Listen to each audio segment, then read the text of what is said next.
6, 5, 4, 3, 2, 1. Ignition. And liftoff. Go Falcon, go PSF. Stage 1 propulsion is nominal. Vehicle is pitching downrange.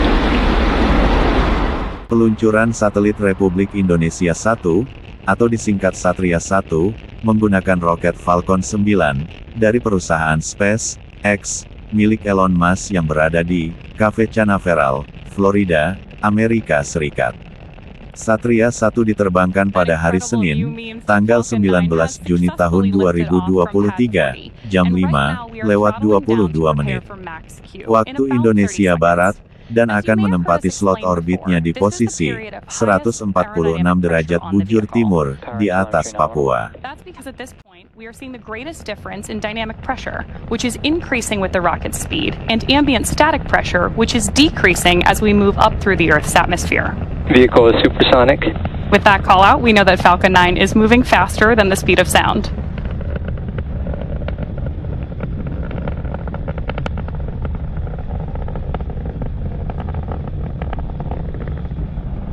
Max Q.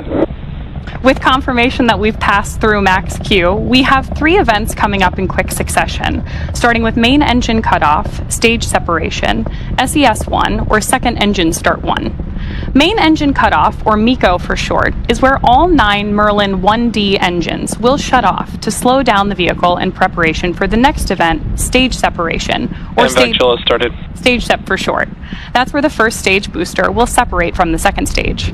Right after stage sep, the first stage will start its journey back to Earth, targeting a landing on our drone ship, a shortfall of Gravitas, which is currently stationed in the Atlantic Ocean, about 680 kilometers downrange. Now, during that time, Stage 2 will continue on its journey to space with the third event, Second Engine Start 1, or SES-1 on the nets, and this is where the single MVAC engine will ignite to propel the second stage along with the PSN SATRIA payload to orbit. In addition to these 3 major events, the fairing halves will also separate less than a minute after SES-1, so keep an eye out for all of those coming up in about 10 seconds. Satria-1 merupakan very high throughput satellite, dengan frekuensi Ka-band.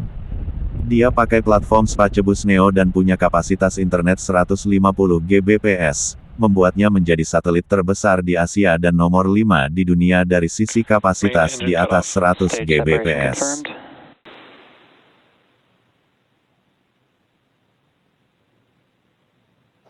MVAC startup. So you heard the callouts there, and you can see on your screen in this great dual view that we have that the MVAC engine on our second stage has ignited. Now this is the first of 2 second stage burns that we're tracking for this mission. And the first stage on the left-hand side of your screen is coming back to land on our drone ship, a shortfall of Gravitas. Now we are also expecting fairing deployment. Both vehicles are on nominal trajectories. With that, we know that both vehicles are headed in the right direction. And as I was describing earlier, we are expecting fairing separation in just about 5 seconds.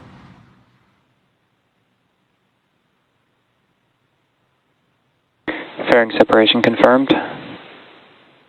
As some of you mentioned earlier, reusability is part of our secret sauce here at SpaceX. So with that confirmation of fairing separation, we know that both of those are coming home again.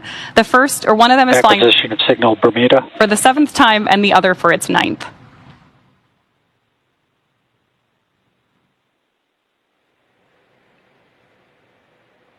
It's now T+3 minutes and 55 seconds into today's mission, and we have a great view of Stage 1 on the left and Stage 2 on the right. In order to complete today's landing, the first stage has 2 more burns left. Next up will be the entry burn, where 3 of the Merlin engines on the first stage will reignite, and this will help slow down the F9 first stage as it re-enters the upper part of the Earth's atmosphere. That entry burn should start in about 2-ish minutes from now and will last about 20 seconds.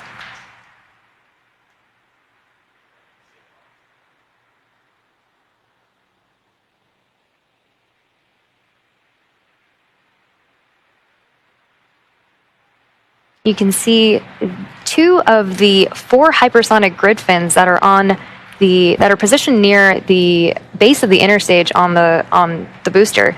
And Stage 1 is currently using nothing but the grid fins for steering as it's returning back to Earth.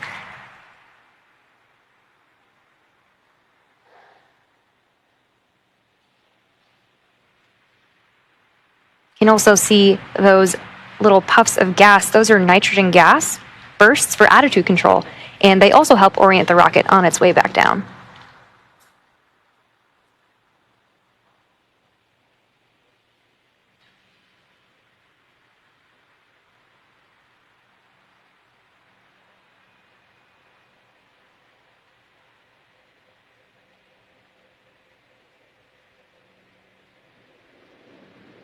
And some really awesome views of planet Earth behind stage 2.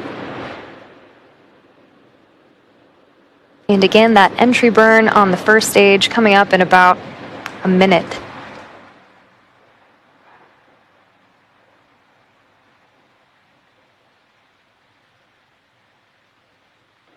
Both vehicles are on nominal trajectories.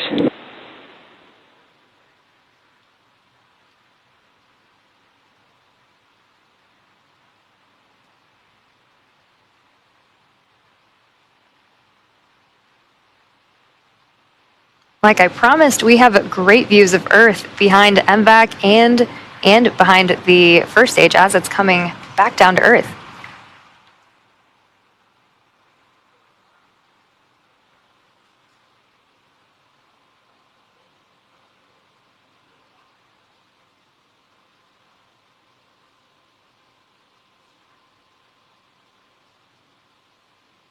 Stage 1 entry burn startup.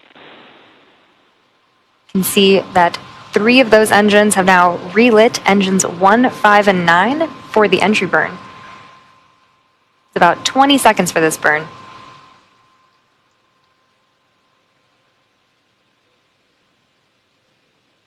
Stage 1 entry burn shutdown. Now, with confirmation of entry burn shutdown, we have one last burn before the first stage attempts to land on our drone ship, and Stage 1 FTS has saved. And that is the landing burn. During the first stage landing burn, a single Merlin engine, E9, will relight and slow the vehicle down for its landing attempt on our drone ship, a shortfall of gravitas.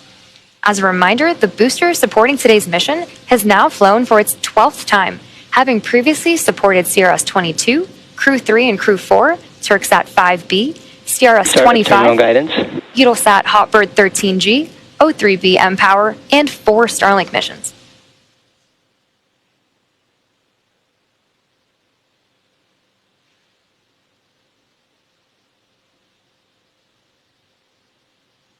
We'll also be coming up on SECO-1 or Second Engine Cutoff 1 in about 30 seconds from now. Stage 1 transonic. Stage 2 FTS has saved. You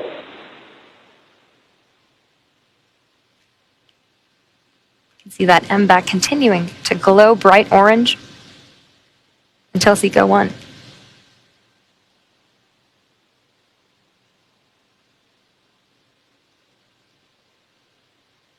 Nominal orbit insertion. MVAC shutdown. Great callouts for SECO-1 and nominal orbital Stage 1 landing insertion. burn.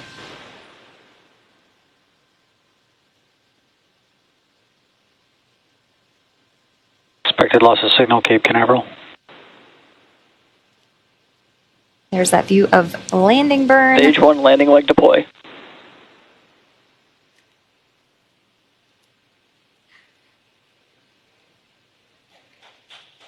And a great view of landing.